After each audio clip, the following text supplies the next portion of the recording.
Bismillahirrahmanirrahim. Assalamualaikum warahmatullahi wabarakatuh. Baik, sehubung untuk mengefisienkan waktu, perkenalkan nama saya Putri Dewi Yusnanda dan saya akan mempresentasikan jurnal yang berjudul Bentuk, Makna, dan Fungsi Bahasa Tulis Media Sosial sebagai Alat Komunikasi dan Interaksi pada Internet. Nah, adapun pendahuluan istilah internet ini atau interconnected networking menjadi salah satu istilah yang akrab bagi masyarakat Indonesia saat ini. Meskipun berasal dari istilah bahasa asing, kata internet sudah masuk dalam KBBI atau Kamus Besar Bahasa Indonesia sebagai kosakata bahasa Indonesia. Istilah internet dalam KBBI dijelaskan sebagai rangkaian komputer yang terhubung di dalam beberapa rangkaian jaringan. Internet pada saat ini tidak hanya dapat diakses melalui komputer, melainkan dapat pula diakses melalui telepon genggam atau handphone. Nah, hal ini semakin memperlihatkan tingginya kebutuhan masyarakat terhadap penggunaan internet, baik digunakan secara pribadi ataupun secara kepentingan kelompok. Nah, internet ini mengalami perubahan besar sejak pertama kali diciptakan, terutama internet sebagai media komunikasi massa. Adapun cara komunikasi utama yang digunakan dalam media sosial adalah komunikasi tulis, di mana komunikasi tulis ini adalah komunikasi yang dilakukan dengan perantara tulisan tanpa adanya pembicaraan secara langsung, dengan menggunakan bahasa yang singkat, jelas, dan dapat dimengerti oleh penerima. Nah, penggunaan bahasa dalam menyampaikan pesan dan informasi melalui media sosial tidak hanya dapat dikaji dari segi bentuk dan maknanya saja. Dalam penelitian ini, fungsi komunikasi tulis pada media sosial dalam interaksi sosial juga akan dikaji. Berdasarkan latar belakang yang terlihat bahwa bahasa media sosial pada internet sangat menarik untuk dikaji dan diteliti secara lebih mendalam. Adapun masalah yang akan diangkat dan dibahas dalam penelitian ini ada 3. Yang pertama, bagaimanakah bentuk bahasa tulis media sosial sebagai alat komunikasi dan interaksi pada internet? Yang kedua, bagaimanakah makna bahasa tulis media sosial sebagai alat komunikasi dan interaksi pada internet? Yang ketiga, bagaimanakah fungsi bahasa tulis media sosial sebagai alat komunikasi dan interaksi pada internet? Nah, di sini peneliti menggunakan teori analisis wacana sebagai landasan teori dalam penelitian ini. Analisis wacana ini merupakan studi tentang struktur pesan dalam komunikasi. Bahasa yang digunakan sebagai suatu strategi membuat antara lain permohonan, mendapat giliran, bersikap sopan, atau memperoleh kerjasama. Nah, fungsi bahasa dibagi secara umum menjadi 2 pandangan, yaitu pandangan transaksional dan pandangan interaksional. Ini menurut Brown dan Euler. Adapun secara teoritis, wacana dibedakan antara lain yaitu deskripsi, narasi, eksposisi, argumentasi, dan persuasi. Adapun hasil dan pembahasan, media sosial yang dipilih sebagai objek penelitian sudah mewakili media sosial yang sering digunakan masyarakat Indonesia dan media sosial yang memungkinkan terjadinya interaksi sosial. Adapun 4 jenis media sosial yang ditampilkan itu antara lain Facebook, Twitter, WordPress, dan Blogspot.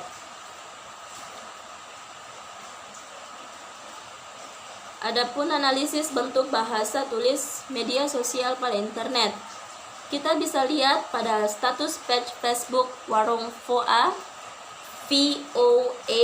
pada tanggal 3 April 2013 yang dimana isi statusnya itu mengungkapkan bahwa suhu udara di Washington DC sudah mulai menghangat, daun-daun atau bunga-bunga mulai tukul di ranting-ranting pohon dulur. Cuma masalahnya, musim semi berarti juga musim alergi polen atau serbuk bunga. Jutaan warga Amerika terkena alergi polen di musim semi.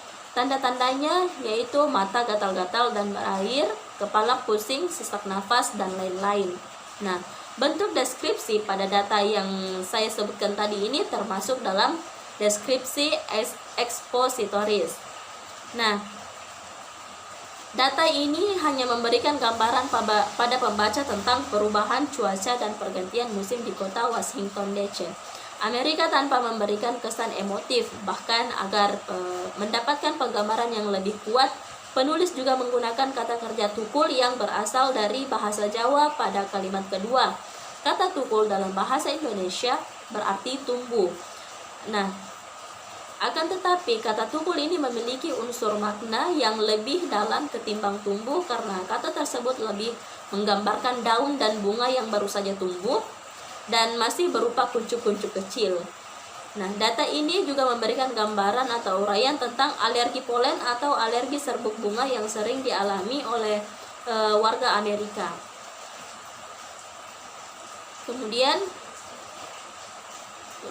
Kemudian yang pembahasan kedua, analisis makna bahasa tulis media sosial pada internet.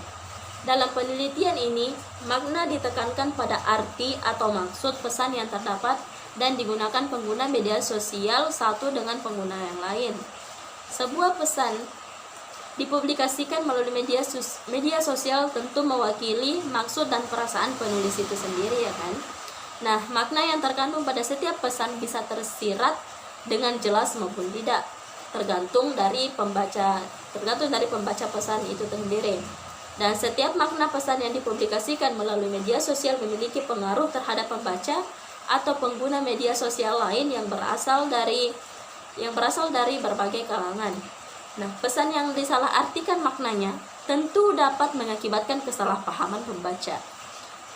Adapun fungsi media sosial sebagai media interaksi membuat sebuah pesan yang sederhana bisa begitu bermakna, karena pesan memungkinkan untuk ditanggapi atau dikomentari oleh banyak orang.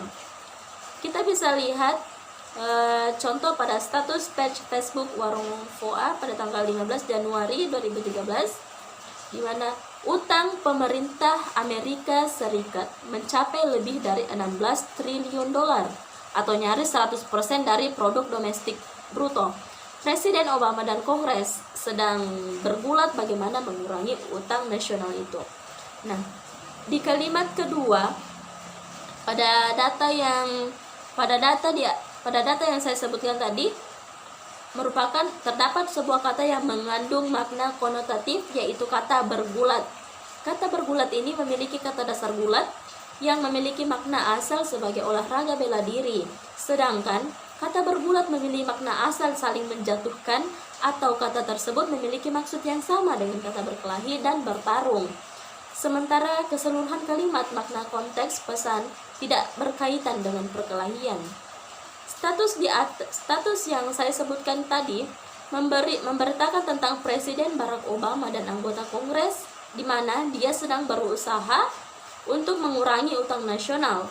Nah, kata bergulat pada status ini memberikan pengaruh yang lebih ketimbang pengguna kata berusaha, karena kata ini juga memberikan nilai rasa yang lebih tentang kesulitan dan perjuangan Presiden Obama dan anggota Kongres untuk bisa mengurangi hutang negara Amerika. Nah, bisa juga kita lihat pada contoh di tweet dari akun Twitter @blogdokter pada tanggal 7 Mei 2013. Di mana isi tweetnya yaitu, kalau memang maksud main mata dengan apotek tertentu, kan gak usah pakai resep, pakai SMS atau BBM aja sama apotekernya. Nah, pada data ini terdapat frase main kata yang memiliki makna idiom. Kata main ini memiliki makna asal, yaitu sebuah kata kerja yang dilakukan untuk menyenangkan hati. Sedangkan kata mata itu makna asalnya adalah sebuah alat panca indera yang dimiliki manusia dan hewan yang digunakan untuk melihat. Nah, penggabungan kedua kata tersebut akan menciptakan sebuah makna idiom yang tidak ada kaitannya dengan makna asal kedua kata tersebut. Nah, frase main kata ini memiliki makna idiom yang berkaitan dengan sebuah perjanjian atau negosiasi yang dilakukan beberapa pihak tanpa sepengetahuan pihak lain, atau secara singkat bisa dikatakan sebagai perjanjian yang tersembunyi. Makna yang dihasilkan kedua kata tersebut termasuk dalam makna idiom penuh karena makna yang dihasilkan tidak memiliki makna asal dari salah satu kata pembentuknya. Nah, pembahasan yang ketiga, analisis fungsi bahasa tulis media sosial pada internet. Nah, di sini fungsi bahasa pada penelitian ini ditekankan pada segala aktivitas tulis-menulis di media sosial yang tidak dapat lepas dari bahasa.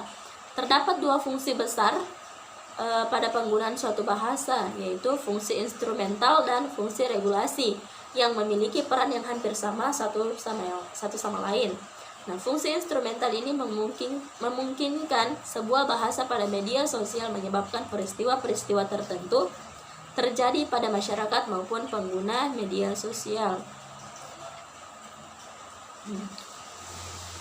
Adapun fungsi instrumental ini lebih memberikan peran yang berdampak secara umum, sedangkan fungsi regulasi tidak hanya berperan untuk mengawasi dan mengendalikan peristiwa besar yang sedang atau akan terjadi pada masyarakat. Peraturan-peraturan yang dimaksud dalam fungsi regulasi tidak dapat bersifat secara umum. Para pemilik akun media sosial bisa dengan bebas menuliskan regulasi yang berkaitan dengan akunnya melalui media sosial. Dalam penelitian ini, media sosial yang digunakan sebagai objek penelitian merupakan akun media sosial yang dikenal oleh masyarakat, sehingga fungsi regulasi ini sangat terlihat dari pesan-pesan dan komentar yang terdapat pada akun media sosial. Contoh artikel pada Subagya blogspot.com pada tanggal 8 Mei 2012. Judulnya yaitu Aturan Komentar di Blog Subagya. Nah, isinya yaitu berhubung banyak komentar yang masuk di blog Subagya, sampai-sampai jumlahnya sudah mencapai ribuan. Dengan sangat menyesal saya mengeluarkan aturan yang berkaitan dengan tata cara berkomentar di blog ini. Mohon maaf bila ada komentar yang tidak bisa saya publish, karena pada intinya banyak sobat blogger yang sekedar mencari backlink karena blog saya menganut do follow. Aturan ini saya buat bukan karena saya tidak mau menerima komentar sobat terkait dengan link yang ditautkan di blog ini, karena ada beberapa faktor yang pada dasarnya akan mengganggu kualitas dari blog saya. Nah, artikel yang ditulis pemilik blog Subagya di atas memiliki fungsi regulasi terhadap pengunjung blognya. Hal ini dapat terlihat dengan jelas dari judul artikelnya, yaitu aturan komentar di blog Subagya. Nah, dalam artikel ini, penulis menyampaikan alasan dibalik berlakunya aturan ini. Media sosial memiliki bentuk komunikasi tanpa batas ruang dan waktu, sehingga fungsi regulasi semacam ini sering dijumpai pada media sosial yang terkenal atau banyak dikunjungi pengguna media sosial lain. Nah, di media sosial seperti Blogspot dan WordPress, peraturan atau regulasi seperti ini menjadi perhatian khusus bagi penulis atau pemilik akun.